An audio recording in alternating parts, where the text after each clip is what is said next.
हा सर, अनिल वडपल्लीवार आज म्हटले की गैरसमजातून हे आरोप केलेले आहे, मी लाडकी बहीण योजनेला चॅलेंज केलेलं नाही। मुख्यमंत्री लाडली बहिणा आणि अनेक योजनांवर अनिल वडपल्लीवार यांनी हायकोर्टमध्ये याचिका केली आहे, हे सर्व श्रुत आहे आणि याचिका कोर्टात आहे। त्यामुळे याचिकेची प्रत आपल्याला बघता येईल आणि आपल्याला माहिती आहे की अनिल वडपल्लीवार जेव्हा करतात याचिका तेव्हा ते कुणाच्या म्हणण्यावर करतात हे तुम्हाला माहिती आहे। त्यामुळे आता लफवा छपवी करण्याचा प्रश्नच येत नाही। हायकोर्टातली याचिका क्लिअर आहे। त्यामुळं महाराष्ट्रातल्या महायुतीच्या मुख्यमंत्री माझी लाडकी बहीण योजना आणि सर्वच योजना थांबवाव्या याकरता काँग्रेस पार्टी आणि हे गोष्ट खरी आहे की ज्या ठिकाणी भाजपचे सरकार आहे, मध्य प्रदेशमध्ये मुख्यमंत्री लाडली बहिणा योजना सुरू आहे, आसाममध्ये सुरू आहे जिथं भाजपचं सरकार आहे,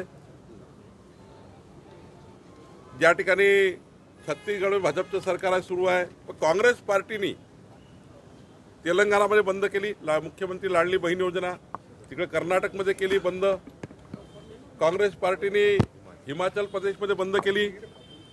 काँग्रेस पार्टीचे सरकार आहे त्या ठिकाणी योजना बंद केल्या आहे आणि महाराष्ट्रात जर आतापासून त्यांनी हायकोर्टात गेले आहे याचा अर्थ त्यांची मानसिकता महाराष्ट्रात जर चुकीनं महाविकास आघाडीला मत गेलं आणि काँग्रेसला मत गेलं तर महाराष्ट्राच्या सर्व योजना महाविकास आघाडी ही सरकार बंद करणार आहे। त्यामुळं त्याचाच एक भाग आहे की अनिल वडपल्लीवार यांनी हायकोर्टामध्ये याचिका केली आहे। महाविकास आघाडीचा एक सर्वे आलाय ज्यामध्ये महाविकास आघाडीला 180च्या जवळपास सीटा आहेत, मात्र भाजपला फक्त 40 सीटा दाखवण्यात आल्या।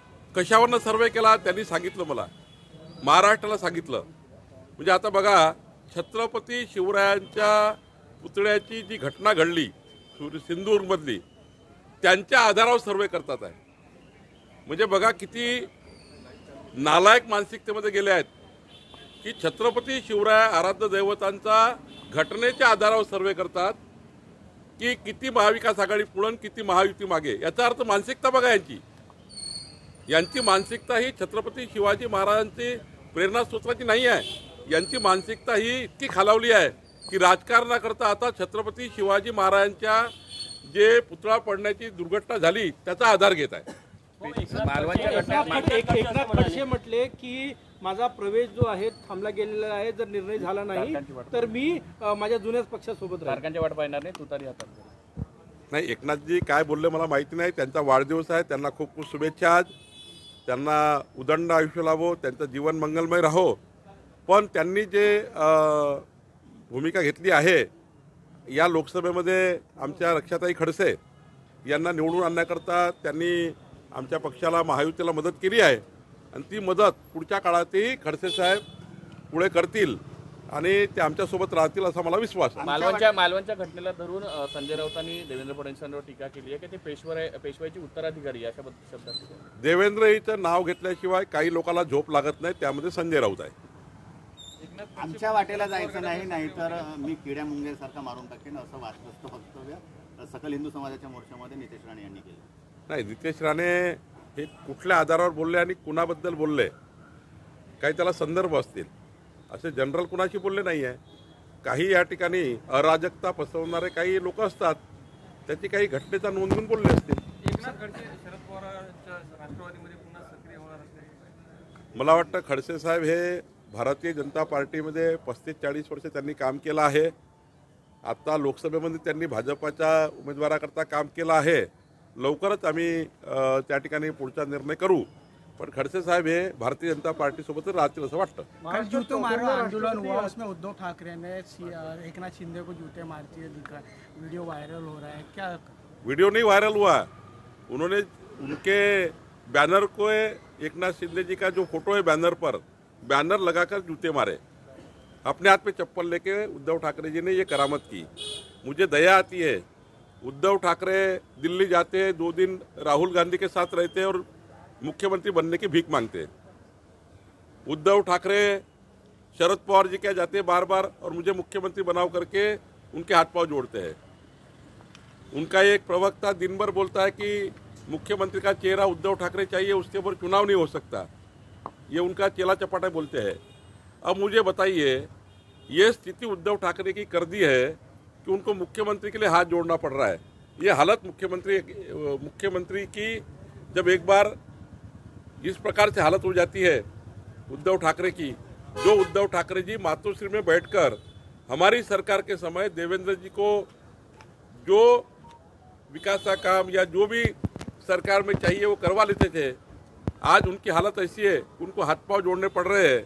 उद्धव ठाकरे की हालत अब ऐसी बन गई है कि उद्धव ठाकरे कभी भी महाराष्ट्र के मुख्यमंत्री नहीं बन सकते। ऐसी हालत राष्ट्रवादी और कांग्रेस ने उनकी की है। सीट बंटवारा को लेकर कहाँ तक हुआ है आप लोग का, कितने सीट पे दूर लगे? देखिए, हमारा सभी का ये अभी निर्णय हुआ है कि हम लोग मेरिट पे चुनाव लड़ेंगे। जहां जिनका उम्मीदवार स्ट्रांग है वहां पर निश्चित रूप से हम लोगों का एकमत है, सहमत है, और महाराष्ट्र की सरकार बने ये सहमत है, एकमत है। मुख्यमंत्री एकनाथ शिंदे जी, अजित दादा, देवेंद्र जी, हम सब लोगों ने ये विचार किया है कि मोदी जी की सरकार 2029 तक देश में है, और वो सरकार का महाराष्ट्र के डेवलपमेंट के लिए, महाराष्ट्र की 14 करोड़ जनता के लिए अगर केंद्र सरकार की पूरी तरह से मदद लेकर विकास करना है तो महायुति की सरकार चाहिए। इसलिए हम सत्ता पे बैठने के लिए, मुख्यमंत्री कुर्सी के लिए नहीं, लेकिन महाराष्ट्र की 14 करोड़ जनता के लिए महायुति की सरकार, डबल इंजन सरकार में सभी लोगों के पास जो जो अच्छे कैंडिडेट है, अच्छे विकल्प है, उनसे चर्चा करके हम लोग अच्छी सीटें देंगे। हमारा ये बंधन नहीं है सबका, हमको इतनी चाहिए, हमको इतनी चाहिए, आंकड़े का खेल नहीं चलेगा। आंकड़े का खेल हम नहीं खेलेंगे, उम्मीदवार का खेल। उम्मीदवार जो अच्छी युति की सरकार, डबल इंजन सरकार में सभी लोगों के पास जो जो अच्छे कैंडिडेट है, अच्छे विकल्प है, उनसे चर्चा करके हम लोग अच्छी सीटें देंगे। हमारा ये बंधन नहीं है सबका, हमको इतनी चाहिए, हमको इतनी चाहिए, आंकड़े का खेल नहीं चलेगा। आंकड़े का खेल हम नहीं खेलेंगे, उम्मीदवार का खेल। उम्मीदवार जो अच्छा रहेगा उनके आधार पर चुनाव लड़ेंगे। जरांगे पाटील म्हटले की 113 आमदार मराठवाडा, विदर्भ, पश्चिम महाराष्ट्रातले पाडणार. नाही, जरांगे पाटलाचा आम्ही आदर करतो, पण ज्या दिवशी जरांगे पाटलांनी आपलं आंदोलन चालू केलं ते सामाजिक आंदोलन होतं.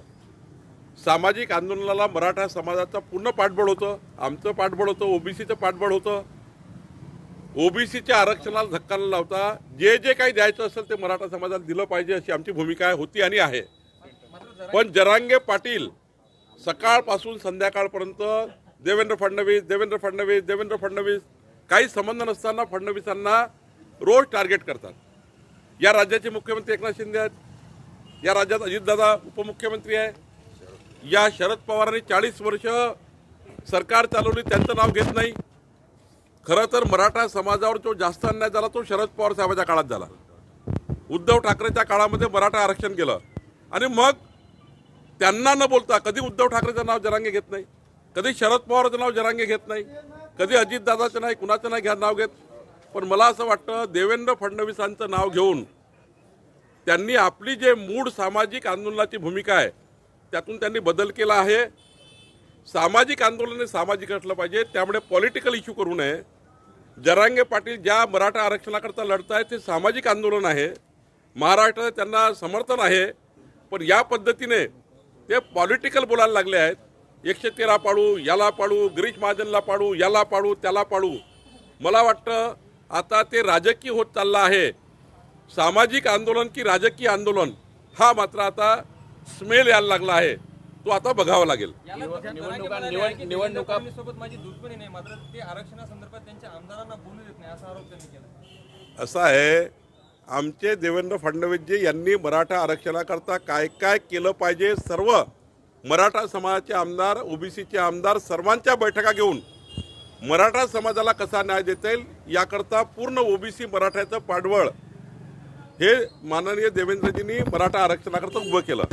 आणि त्यानंतरही तुम्ही माननीय देवेंद्रजींना आरोपी करतायत, ज्या देवेंद्रजींनी सर्व आमदारांना कन्व्हिन्स केलं, ओबीसी आमदारांनी, मराठा आमदारांना, की मराठा आरक्षण मिळालं पाहिजे, असं असं दिलं पाहिजे आणि मराठा समाजाकरता हे केलं पाहिजे. 50 बैठकी आमदारांच्या देवेंद्रजींनी घेतल्या, सर्व पक्षाचा घेतला की मराठा समाजाच्या पाठीशी उभं राहिलं पाहिजे. पण त्यानंतरही जरांगे पाटील असे म्हणत असतील हे तर राजकीय आहे असं मला वाटतं. निवडणुका पुढे ढकलण्यासाठी चौथ्यांदा राष्ट्रपती राजवट लागेल अशा पद्धतीचे विरोधक रोज खोटं बोलायचं, रेटून बोलायचं, खोटं बोलायचं, रेटून बोलायचं. त्यांनाही माहिती आहे, तुम्हालाही माहिती आहे, मलाही माहिती आहे, मीडियाला माहिती आहे की 26 नोव्हेंबरच्या पुढं जाता येत नाही. 26 नोव्हेंबर महाराष्ट्राची विधानसभा गठीत करण्याचे शेवटचे दिवस आहे आणि महाराष्ट्रात 26 तारखेच्या आत विधिमंडळ गठीत करायला लागणार आहे. हे खोटारडे जाणून बुजून काहीतरी बोलतात. महाविकास आघाड़ी की सरकार बनती है तो युति की योजना बंद होगी. जय पवारांनी म्हटलंय की अजितदादांना मुख्यमंत्री म्हणून प्रत्येकाला असं वाटतं, का वाटू नये? अजितदादाच्या कार्यकर्त्याला का वाटू नये ते मुख्यमंत्री झाले पाहिजे? भाजपच्या कार्यकर्त्याला का वाटू नये देवेंद्रजी मुख्यमंत्री झाले पाहिजे? एकनाथ शिंदेजीला का वाटू नये एकनाथ शिंदेजी मुख्यमंत्री झाले पाहिजे? सर्वांना वाटतं.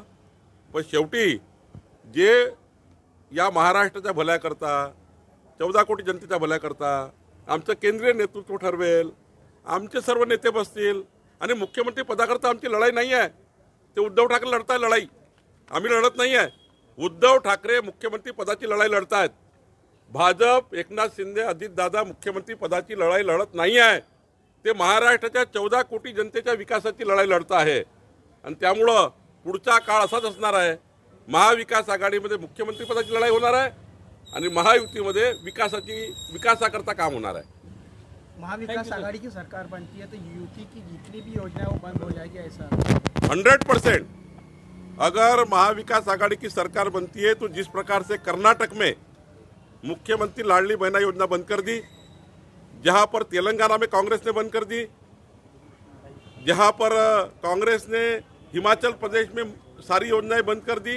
कांग्रेस पार्टी अगर आती है और कांग्रेस पार्टी की सरकार जहाँ जहाँ बनती है वहाँ योजनाएं बंद होती है. जहाँ जहाँ बीजेपी और महायुति की सरकार बनती है वहाँ योजना कंटिन्यू होती है. महायुतीच्या बैठकीमध्ये 173 जागांवर एकमत झाल्याची चर्चा आहे. सुरुवातीला महायुतीच्या बैठकीमध्ये 173 जागांवर एकमत झाले. कोणी सांगितलं आपल्याला?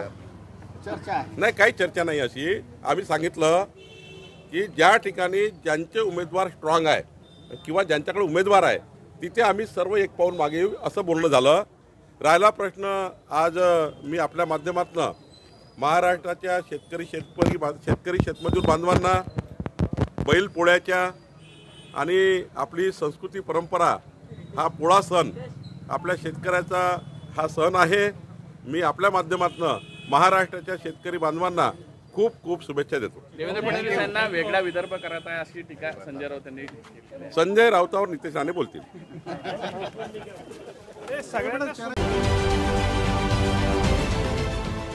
देश विदेशातील प्रत्येक घडामोडींचे लाईव्ह अपडेट मिळवण्यासाठी आता साम टीव्हीच्या सर्व सोशल मीडिया प्लॅटफॉर्मला लाईक, फॉलो आणि सबस्क्राईब करा.